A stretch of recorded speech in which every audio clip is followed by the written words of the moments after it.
তাড়াতাড়ি চলো। আরে এই দুপুর দুপুর কোথায় যাব? কোথায় যেতে বলছিস? মা, দুপুর দুপুর না বেরোলে রাত্রিবেলা প্রচুর লম্বা লাইন হবে, আর আমি তো লাইনে ঢুকতেই পারবো না, ঠাকুর দেখতে পারবো না।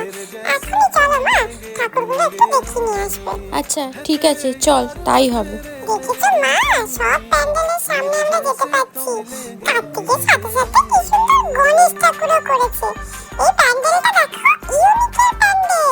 কি সুন্দর প্লাস্টিকের বোতল দিয়ে করেছে গো মা, কি সুন্দর।